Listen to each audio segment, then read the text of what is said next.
Hey there guys, this is Flamzeron, aka YouTube's Tasuke. I've had the chance to play, I think, the last 3 or 4 Elder Scrolls Online betas, and with this latest one, they finally allowed us to, like us being the public, not any like actual press or anything, the citizen journalists, if you will, to talk about the game and, record footage and stream it, and the fact they even encouraged it to get popularity. And of course, I've talked about it on my podcast already with my good buddy Ryo, so I'll put a link in that if you guys want to watch that. But anywho, this is just my thoughts on the Elder Scrolls Online beta. The footage you're seeing here is my recording of the latest beta. Like I think the day it was gonna close down, like the day the beta ended, and I'm playing as a Dark Elf. Which brings me probably to my first point, is that you can't play as an Imperial unless you pre-order the game. And I think it's with the Collector's Edition, too. That's such a pain. Like, really? Like, why close out like that? Like, why not let everyone play, like, the Imperial? Because in the Elder Scrolls games, I usually play as the Imperial. I mean, I can adjust with my main guy. I played as a Breton. And with my new guy, I play as a Dark Elf. Heck, with my new, well, if I ever get the game, I'll probably play as a Dark Elf, because that's the only class I feel comfortable playing, or the only race I feel comfortable playing. In RPGs like this, I only play either like the most basic human or a Dark Elf, if they allow me.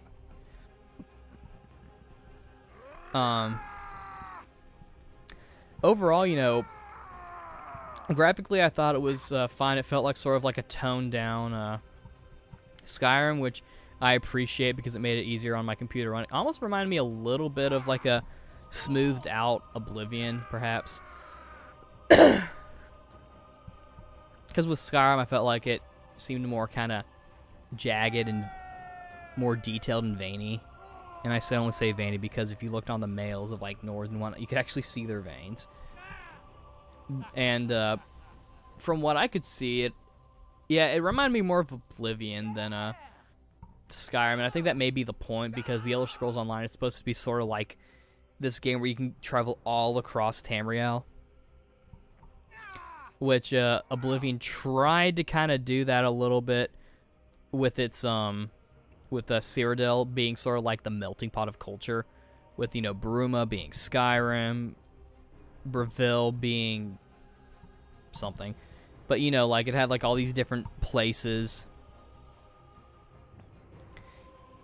that tried to emulate the other worlds, and I thought that was kind of cool. But with this one, they're actually going to let you go to these different worlds, which I think is kind of cool. We haven't seen that since Arena. And it gives us the chance to see like an updated version. I hope I do kind of hope that with like Skyrim and Oblivion, or Skyrim, Cyrodiil and Morrowind, I hope they kind of keep them relatively close to their counterparts from the games. But as far as combat, I actually really like the way they did third person. I thought it was handled very well, much better than Skyrim. And I know it's sort of like a certain kind of third person. It seems to be kind of in style now, that over-the-shoulder third person. What I actually like it. I like the way it was done. I felt like it was really easy to work with, and when you talk to an NPC, they do that little full body thing, or like where you kind of zoom in on them, and you get your dial. I actually like that, as opposed to how it was done in Skyrim, where you just kind of stop what you're doing, and it doesn't even zoom in. Like, I actually kind of like that. Even if, though, I liked it more in Oblivion, how they kind of zoomed in on the person, even if the third person wasn't really that good in that game. But I like the way the third person is done in this game. The starting place, I think it's once you know where to go and whatnot, its length is not that bad. In previous betas, because I have played this beta more than once, and the content's roughly the same once you, if you're with starting off, when you're just starting off.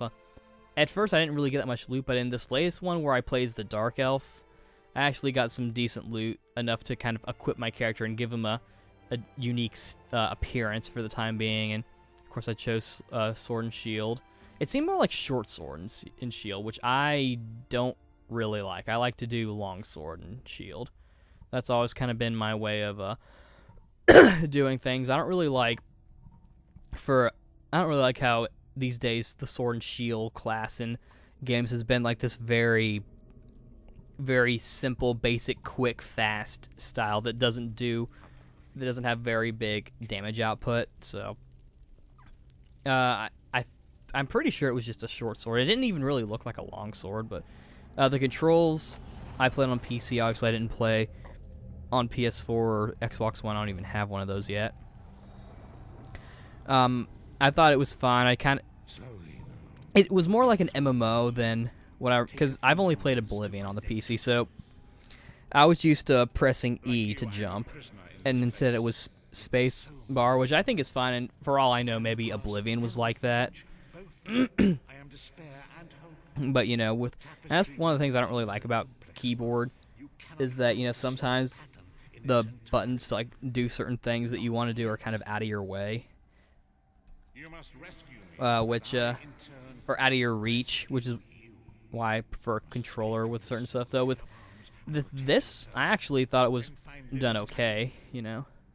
I actually thought the controls were done decently, and I didn't see too much issue with how the game ran. Of course, it's an MMO, and my computer is not the worst, so.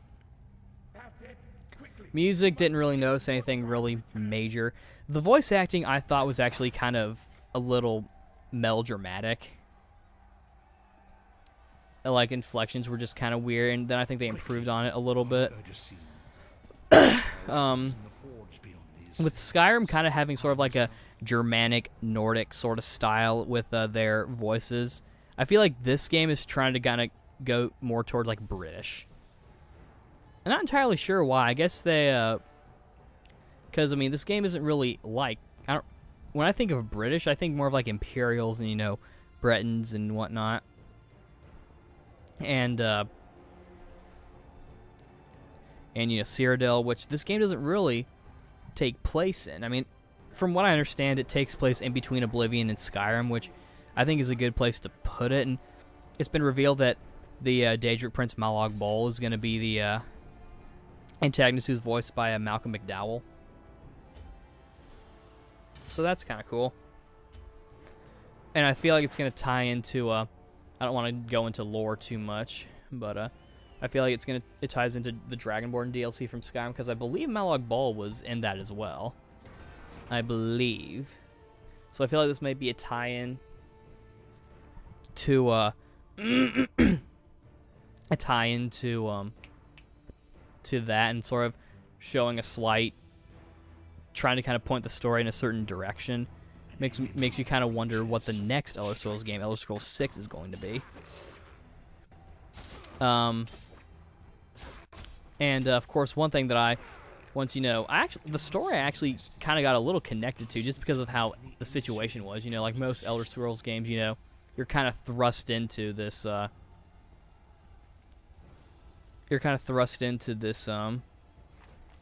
This world, like for whatever reason, like, you know, in Oblivion, you were a prisoner in jail. In Skyrim, you're going to your execution. You know, you're already in this other situation. With this game, you're in this place called the Wailing Prison, and then you kind of have to build your build your character from there. And the story, like, I actually kind of got a little bit drawn into it, because you get separated from the one guy you're kind of traveling with, the Prophet, I think his name is. But anywho, one thing I liked about this game, yet at the same time I don't, because with an Elder Scrolls MMO, like with an MMO, your goal isn't necessarily to, I feel like my goal for an MMO is not necessarily to follow a story. I'm trying to take in, you know, the world, and, you know, just do different quests and whatnot, and level up my character. And if there is a story, that's fine. Though, I guess, like, it was funny, because, like, with Elder Scrolls Online, I'm not really thinking of it as an MMO. I'm thinking it more as just an Elder Scrolls game. I think that's just because of the way it's set up. It feels more like just a game rather than an MMO. And it's funny, you'll see other characters like, oh yeah, this game's an MMO. But You've still got some fight left in you. You're going to which need it. I guess that's maybe their reasoning for having a subscription fee with it. Who told you to find me? Though Prophet.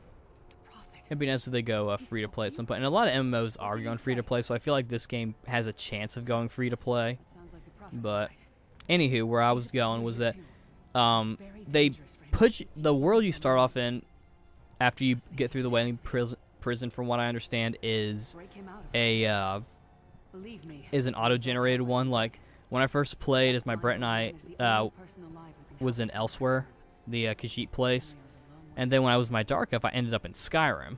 Keep your weapon ready and stay sharp. This place is full of surprises. Now, I think it depends on your race, because the Prophet told me to talk to a person who happened to be the same race that I was, so I'm thinking that it's dependent on your race. I mean, obviously you can go, like, I think they send you to this place just to kind of set you up, so you'll have a chance to kind of refine your character and build them how you want. They make you choose a class, which I think that's just the MMO stuff. Like, you know, I chose like Paladin or something, I don't remember. And I kind of wish they'd let you sort of build your own class. I'm almost sort of thinking that this game would have worked better as just another Elder Scrolls game with a online component, as opposed to like you could turn online on or off, and that would actually be an interesting feature. Like you could turn, it was like an option thing, like you turn online on and then you suddenly see all these different players. You turn it off, they all go away. Courage vestige. Confidence is a beast that grows too You know, sort of like Fable, each that is cut off. where, you know, you don't have to play online with people, but, you know, there's a story. I don't know, that's just the way I see it. It could still be treated as an MMO that way. So I've only played on PC. I mean, if I get it, I might get it on PC or PS4. If it's just free to play, I'll probably stick on PC until I get a PS4 and maybe try to transfer if they let you. But some people might wonder if they're gonna do a cash shop. I don't think they will. If they're, because, you know, it's like, you know, most MMOs, you buy it once and then you pay the monthly fee, and they'll probably give you like a month free or something, like a lot of MMOs do. And I don't know, maybe they'll do like a World of Warcraft, where if you buy like Oblivion or Skyrim, they'll give you like a voucher for like a month or so. Like I think I've got 2 months of WoW thanks to Warcraft 3, which I haven't used, but I don't know, like I would like to see this game go free to play, because then I'd be more willing to pay it, because I don't want to pay the monthly fee. Thankfully, with the PS4, you don't have to have PlayStation Plus to play it, which was telling me that this game might go free to play, because with the PS4, you have to have PlayStation Plus to play online. Unless the game is free to play, then it's up to the person. Then it's up to the developer of the game. So if they're not going to allow PlayStation Plus, I mean, at the same time, it's like, well, you know, they're just shortening the fee because they don't want players to play $20 a month for a game. It's not a cell phone. They don't need to pay that much. Yet at the same time, you know, they could do that. And why wouldn't they? Why shouldn't they? More money. They're trying to be fair. But they're also... And, of course, obviously, I don't think it's going to go free to play. Immediately, like, Rift tried to be pay to play, but then it was all like, lol, free to play. A lot of games I've actually got free to play. Even EverQuest, though, it's more like pay to play. It's like either pay to play, buy to play, or free to play. And I do buy to play, personally. I actually wouldn't mind buy to play for Elder Scrolls Online, because then, you know, yeah, you buy it once, and then maybe there's like a cash shop or something. But, that's, really all I have to say for as far as I can think. I think that this is going to be an interesting, entry into the game, and I'm pretty sure it takes place before Oblivion and Skyrim. If it didn't, then I think that'd be even weirder. Though at the same time, it is kind of weird that they seem to be trying to let the players shape the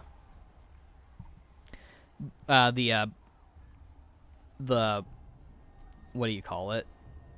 What's the word? Not situation, like shift the tide of wars. I don't.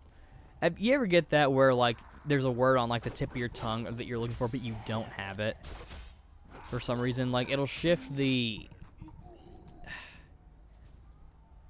it'll shift a major part of like the story and lore that's already been set.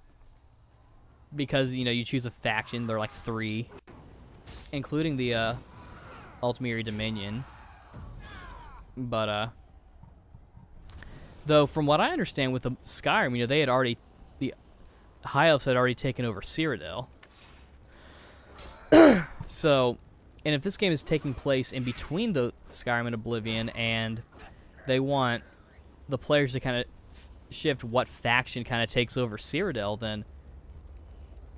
then wouldn't that be kind of breaking continuity with Skyrim? So maybe the game's actually taking place after. I don't know. I'm pretty sure it's taking place before Skyrim and Oblivion. I could be wrong, and feel free to correct me if I'm wrong, but I think that's basically all I have to say on this game. And of course, as you're seeing, this isn't my full footage, but if you're subscribed to my second channel, you'll see it, and I should probably put a link on my channel to my second channel so other people can subscribe to it. I'm actually getting close to 400 subscribers, and if I reach 400, I'll do something special. I'm not going to say what it is, but I will do something special. But anywho, and that's really all I have to say on Elder Scrolls Online. Overall, I think it's interesting. It doesn't really feel like an MMO to me, and I do wish you could play as the Imperial because I do like playing as humans, like just the basic human character. Because with these kind of games, I'm just sort of making an avatar for myself, and I do the role playing through the with the game, and like, you know, just role play that way, as opposed to just role playing as someone different from the get-go, or just playing the game as a game. To me, it's more like I'm taking part of the story, which is why if you've seen me play RPGs, that's why I'm so picky about the things that I do. I'm trying to role play. I'm not trying to win the game. I'm trying to have fun and taking the story in the way that I want to. And I feel like with Elder Scrolls Online, I can probably do it. And I think there are definitely going to be some people on there who are going to be role playing as different characters. But then there are other games they can play which will help them out. But anywho, overall, interesting. And if it goes free to play, I will definitely play it. If not, I probably won't. Though I feel like there's a chance it will go free to play, considering that a lot of MMOs, and by a lot I mean nearly half, if not mostly all of them have gone free to play. So maybe it'll go free to play, maybe not. We'll just have to wait and see. Anywho, thank you guys for listening. This is Flames Ron, aka YouTube's Tasuke, signing out. See you later.